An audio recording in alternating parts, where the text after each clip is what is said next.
ನಮ್ಮನ್ನು ಉದ್ದೇಶಿಸಿ ಮಾತನಾಡಲಿದ್ದಾರೆ ನಮ್ಮ ಪಕ್ಷದ ಮಹದೇವಪುರ ವಿಧಾನಸಭಾ ಕ್ಷೇತ್ರದ ಮಾಜಿ ಅಧ್ಯಕ್ಷರಾದಂತಹ ಸನ್ಮಾನ್ಯ ಮುನಿವೆಂಕಟಪ್ಪನವರು.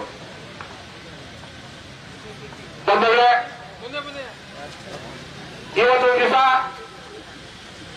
ಕಾಂಗ್ರೆಸ್ ಸರ್ಕಾರ ಎಸ್ಸಿ ಎಸ್ಟಿಗಳನ್ನ, ಓಬಿಸಿಗಳನ್ನ, ಅಲ್ಪಸಂಖ್ಯಾತರಿಗೆ ಎಲ್ಲ ಸೇರಿ ಅವರಿಗೆ ಒಂದು ಸ್ಥಾನಮಾನ ಕೊಡ್ಬೇಕಂತ ಇವತ್ತು ತೀರ್ಮಾನ ಮಾಡಿದ್ದಾರೆ ಸರ್ಕಾರ. ಸರ್ಕಾರ ಅಂದ್ರೆ ಇವಾಗ ನಮಗೆ ಅನಿಸ್ತದೆ ಸರ್ಕಾರ ಅವ್ರ ಅಪ್ಪಂತ ಅನಿಸ್ತದೆ. ಎಲ್ಲ ಸಮಾಜದ ಸರ್ಕಾರ ಅಲ್ಲ. ಡಿ.ಕೆ. ಶಿವಕುಮಾರ್ ಅವ್ರ ಸ್ವಂತ ಅವ್ರ ತಾತ ಅಂತ ತಿಳ್ಕೊಂಡ್ಬಿಟ್ಟು ಇವತ್ತು ಈ ಕಾರ್ಯಕ್ರಮನ ಹಮ್ಮಿಕೊಂಡಿದ್ದಾರೆ. ಅವರು ದಯವಿಟ್ಟು ಇವತ್ತು ಏನಾದ್ರೂ ಕರ್ನಾಟಕದಲ್ಲಿ ಒಂದು ಸ್ವಾಭಿಮಾನ ಇದ್ರೆ ಅದು ಕಾಂಗ್ರೆಸ್ ಓಟ್ ಹಾಕೋರು ದಲಿತರು ಹತ್ರ ಓಟ್ ತಗೊಂಡು ಇವತ್ತು ಯಾವ ಮಟ್ಟಕ್ಕೆ ಹೋಗಿದ್ದಾರೆ ಅಂದ್ರೆ ಅವರು ಹೇಳ್ಬಾರ್ದು ಅಂತ ಮಟ್ಟಕ್ಕೆ ಹೋಗಿದ್ದಾರೆ. ದಯವಿಟ್ಟು ಡಿ.ಕೆ. ಶಿವಕುಮಾರ್ ಸಾಹೇಬರೇ, ನಿನ್ಗೇನಾರ ಹೊಟ್ಟೆ ಕಿಚ್ಚಿದ್ರೆ, ನನಗೆ ಸಿಎಂ ಪೋಸ್ಟ್ ಸಿಕ್ಕಲ್ಲ ಅಂತಿದ್ರೆ ನೇರವಾಗಿ ನೀನು ಸಿದ್ದರಾಮಯ್ಯ ಮೇಲೆ ಇಟ್ಕೊಳ್ರಿ, ನಿಮ್ ಪಕ್ಷದ ಕಾರ್ಯಕರ್ತರ ಮೇಲೆ ಇಟ್ಕೊಳ್ರಿ, ನಿಮ್ ಪಕ್ಷದ ಮಿನಿಸ್ಟರ್ ಮೇಲೆ ಇಟ್ಕೊಳ್ರಿ, ನಿಮ್ ಪಕ್ಷದ MLA ಮೇಲೆ ಇಟ್ಕೊಳ್ರಿ. ಡೈರೆಕ್ಟ್ ಆಗಿ ಇವರು ನಮಗೆ ಛತ್ರಿಗಳು ಅಂತೇಳಿ ಎಲ್ಲರೂ ಯಾಕೆ ನೀವು ಛತ್ರಿ ಇರ್ತೀರಿ? ಸಂವಿಧಾನ ನೀವು ಯಾವ ಬದಲಾವಣೆ ಮಾಡಕ ಬಾಬಾ ಸಾಹೇಬರು ಅಂಬೇಡ್ಕರ್ ಕೊಟ್ಟಿರೋ ಸಂವಿಧಾನ, ಆ ಸಂವಿಧಾನ ಅಡಿಯಲ್ಲಿ ನೀನು ಡ್ಯೂಟಿ ಮಾಡ್ತಾ ಇದೀಯಾ, ಜೀವನ ಮಾಡ್ತಾ ಇದೀಯಾ, ರೂಢಿ ಮಾಡ್ತಾ ಇದೀಯಾ? ಏನು ಅಂದ್ಕೊಂಡಿದ್ರೆ ಡಿ.ಕೆ. ಶಿವಕುಮಾರ್ ಸಾಹೇಬ್ರೆ ಅರ್ಥ ಮಾಡ್ಕೊಬೇಕು. ಯಾವಾಗ ಒಂದೇ ಕಾಲ ಇರಲ್ಲ, ಯಾವಾಗ ಬಿಸಿಲು ಬರಲ್ಲ, ಯಾವಾಗ ಮಳೆ ಬರಲ್ಲ. ಎರಡು ದಿವಸ ಎಲ್ಗೂ 2 ದಿವಸನೇ ಪ್ರತಿಯೊಬ್ಬರಿಗೂ 2 ದಿವಸ ಕಾಲ ಬರ್ತದೆ. ಆದರೆ ಆ ಅವಕಾಶ ಸಿಗ್ತಾಗ ಯಾರು ನೋಡ್ಕೊಂಡು ಕಲ್ಕೊಬೇಕು. ಅವಕಾಶನ ದುರುಪಯೋಗ ಮಾಡ್ಕೊಂಡ್ಬಾರ್ದು ಡಿ.ಕೆ. ಶಿವಕುಮಾರ್ ಸಾಹೇಬ್ರೆ. ದಯವಿಟ್ಟು ಇದನ್ನ ಅರ್ಥ ಮಾಡ್ಕೊಬೇಕು. ಸಂವಿಧಾನವನ್ನ ನ್ಯಾಯ ರೀತಿಯಲ್ಲಿ ನಡೆಸ್ಕೊಂಡವರು ಇವತ್ತು ನಮ್ಮ ಪಕ್ಷ ದೇವೇಗೌಡರು ಇವತ್ತು ಕುಮಾರಣ್ಣ ಕಟ್ಟಿರೋ ಪಕ್ಷ ಇದು. ನಾವು ಸತಾಯಗತ 40 ವರ್ಷಕ್ಕೆ ನಾವು ಇವತ್ತು ಕೆಲಸ ಮಾಡ್ಕೊಂಡು ಬರ್ತಾ ಇದ್ದೀವಿ. ಅನ್ಯಾಯ ಯಾರು ಮಾಡಿದವರು ಅವ್ರ ಅನ್ಯಾಯ ಅಂತ ನಾವು ಪ್ರತಿಭಟನೆ ಮಾಡ್ತೀವಿ. ಇವತ್ತು ಡಿ.ಕೆ. ಶಿವಕುಮಾರ್ ಕಾಂಗ್ರೆಸ್ ಇವತ್ತು ಯಾವ ಮಟ್ಟಿಗೆ ಬಂದಿದೆ ಅಂದ್ರೆ ಹೇಳ್ಕೊಂಬಾರ್ದು, ಆಯ್ತಾ? ಎಲ್ಲ ಹಗಲು ಕಾಲರು ಆದ್ರೆ ರಾತ್ರಿ ಕಾಲ ಹಗಲು ಕಾಲರು. ದಯವಿಟ್ಟು ನೀವು ಅರ್ಥ ಮಾಡ್ಕೊಬೇಕು. ಇವತ್ತು ಈ ಕಾಂಗ್ರೆಸ್ ಸರ್ಕಾರಕ್ಕೆ ಡಿ.ಕೆ. ಶಿವಕುಮಾರ್ಗೆ ಸರ್ಕಾರ ಅಂತೆ ಸರ್ಕಾರ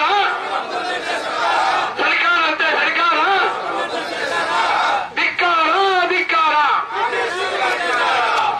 ಸರ್ ಒಂದು ನಿಮಿಷ ಸರ್, ನಮ್ಮ ಜೆಡಿಎಸ್ ಪಕ್ಷಕ್ಕೆ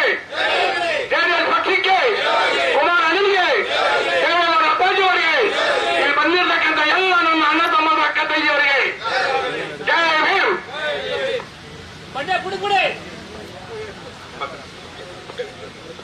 ಜನತಾ ದಳಕ್ಕೆ, ಕುಮಾರಣ್ಣ ಅವರಿಗೆ, ದೇವೇಗೌಡ ಸಾಹೇಬರಿಗೆ, ಎಸ್ಸಿ ಘಟಕದ ರಾಜ್ಯಾಧ್ಯಕ್ಷರಾದಂತ ಅಮಿತಾನಿ ಸಾಹೇಬರಿಗೆ, ಇವತ್ತು ಏನು ಡಿ.ಕೆ. ಶಿವಕುಮಾರ್ ಅವರು ಸಂವಿಧಾನವನ್ನ ಬದಲಾವಣೆ ಮಾಡಬೇಕಂತ ಹೇಳಿ ಒಂದು ಹೇಳಿಕೆಯನ್ನ ಕೊಟ್ಟಿದ್ದಾರೆ. ಅದನ್ನು ಖಂಡಿಸಿ ಇವತ್ತು ರಾಜ್ಯ ಎಸ್ಸಿ ಘಟಕದ ವತಿಯಿಂದ ಇವತ್ತು ಒಂದು ಹೋರಾಟವನ್ನ ಬೆಂಗಳೂರು ನಗರದಲ್ಲಿ ಹಮ್ಮಿಕೊಂಡಿದ್ದೇವೆ.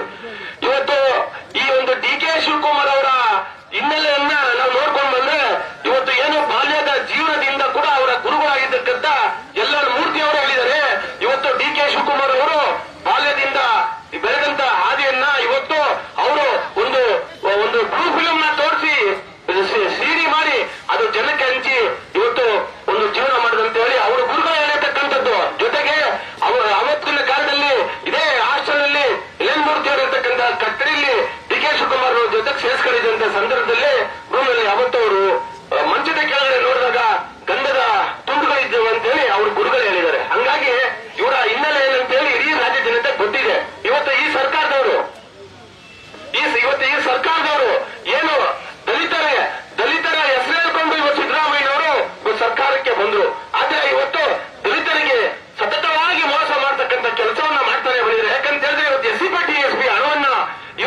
ಬಳಸ್ಕೊಂಡಿದ್ದೀನಿ SC/SP ಹಣ ಅಂತೇಳಿ. ಇವತ್ತು ದಲಿತರ ಉದ್ಧಾರಕ್ಕೋಸ್ಕರ ಇರ್ತಕ್ಕಂಥ ಹಣವನ್ನ ಇವತ್ತು ಈ ರೀತಿ ಇವರು ದುರ್ಬಳಕೆ ಮಾಡ್ಕೊಂಡ್ರೆ ನಮ್ಮ SC/ST ಸಮುದಾಯದವರು ಹೇಗೆ ಉದ್ಧಾರ ಆಗ್ತಾರೆ ಅಂತೇಳಿ ತಾವೆಲ್ಲರೂ ಮನವರಿಕೆ ಮಾಡ್ಕೋಬೇಕಾಗ್ತದೆ. ಜೊತೆಗೆ ಸಂವಿಧಾನವನ್ನ ಚುನಾವಣೆ ಮುಂಚೆ ಸಂವಿಧಾನಕ್ಕೆ ಜೈ, ಅಂಬೇಡ್ಕರ್ ಅವರಿಗೆ ಜೈ ಅಂತ ಹೇಳ್ಕೊಂಡ್ ಬಂದಂತ ಈ DK ಶಿವಕುಮಾರ್ ಅವರು, ಸಿದ್ದರಾಮಯ್ಯನವರು ಚುನಾವಣೆ ಆದ ನಂತರ ಈ ಒಂದು DK ಶಿವಕುಮಾರ್ ಅವರ ಹೇಳಿಕೆ ನೋಡಿದ್ರೆ ಏಸಿಗೆ ಆಗ್ತದೆ.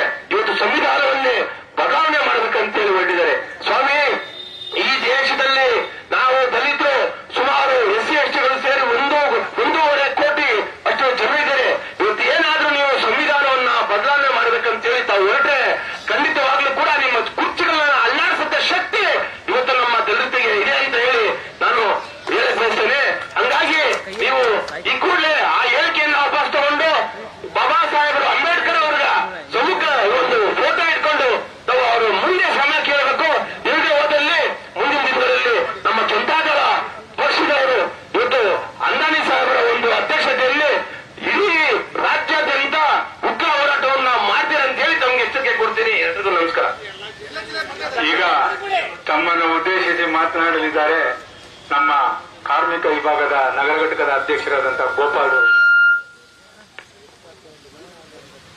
ಹೆಚ್ಚಿನ ವಿಡಿಯೋಗಳಿಗೆ ಪ್ರತಿಧ್ವನಿ ಯೂಟ್ಯೂಬ್ ಚಾನೆಲ್ ಸಬ್ಸ್ಕ್ರೈಬ್ ಮಾಡಿ, ಬೆಲ್ ಐಕಾನ್ ಕ್ಲಿಕ್ ಮಾಡಿ.